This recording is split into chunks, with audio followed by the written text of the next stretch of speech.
These laws are eternal, which means they are forever. These laws are universal, which means they are everywhere. They are absolute, whether you know that they are or not. They exist, whether you accept that they exist or not. And they influence your life, whether you know that they do or not. When we use the word law, we are not referring to the earthly agreements that many of you term law. You have a law of gravity, and you have the law of time and space, and you have many laws, even laws regarding the controlling of your traffic and the behavior of your citizens. But when we use the word law, we are speaking of those everlasting, ever-present laws, and there are not so many of them as you might believe that there are. While we have already discussed fully on separate recordings the law of attraction and the law of deliberate creating, we will express them here briefly because an understanding of those laws is necessary before an understanding of the law of allowing can be. If you will come to understand and apply these three basic laws, you will have an understanding of how your universe functions. You will have an understanding of how everything that comes into your experience comes. You will recognize that you are the inviter, the creator, the attractor of all things that come unto you.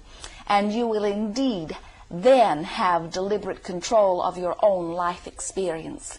And in all of that, you will then, and only then, be free. Freedom comes through an understanding of how you're getting what you're getting. And so here we will express the rules of your game of physical experience. And we do so enthusiastically because they are the same rules of the game of all life, whether it is physical life experience or non-physical life experience. The most powerful law in the universe is the law of attraction. And that law simply says that that which is likened to itself is drawn. You say, birds of a feather flock together. That is your awareness of the law of attraction. You notice that when bad things begin to happen in your life, it seems that everything starts to go wrong. You notice that when you wake up in the morning feeling good, you have a happier day, where when you begin the day with a fight with someone, that you find your day negative in many regards. That is your awareness of law of attraction. And indeed, everything that you are experiencing, from the most obvious to the most subtle, is influenced by this powerful law of attraction. When you think about something that pleases you, by law of attraction, other thoughts that are similar to it will begin to come forth. When you think of something that displeases you, by law of attraction, other thoughts that are like it will begin to come forth, until you find yourself reaching into your past for more of the thoughts. You find yourself discussing with others, until you find yourself surrounded by a larger and larger, ever-growing larger thought. And as this thought is growing larger and larger, it is gaining momentum, it is gaining power, attraction power.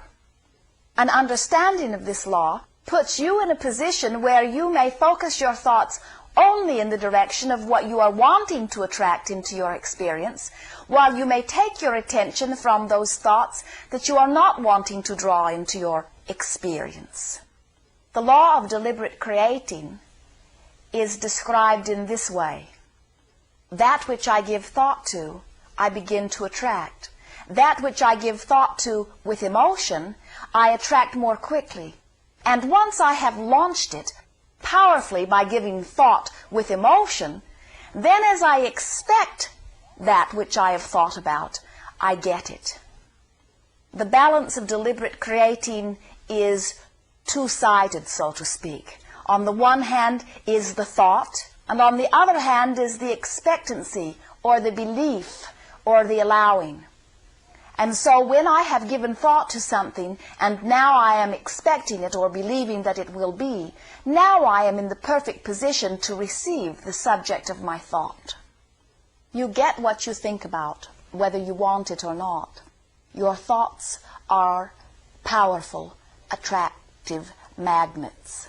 They attract to themselves, and you attract them to you by giving thought to them.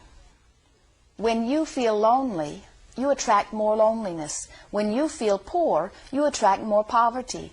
When you feel sick, you attract more sickness. When you feel unhappy, you attract more unhappiness.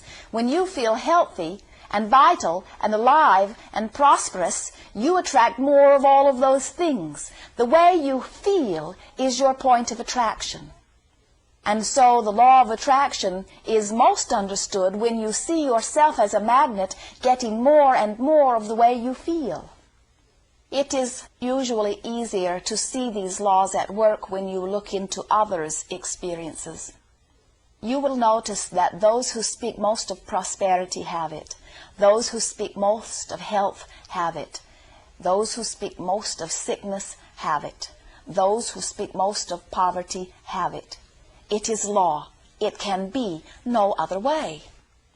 We are teachers, and in all of our experiences of teaching, we have learned this most important fact. Words do not teach. It is life experience that brings you your knowing. And so we encourage you to reflect into your own life experience, to remember those things that you have experienced before, and to begin watching from this point forward for the absolute correlation between the words that you are hearing here on this recording and the life experience that you are living.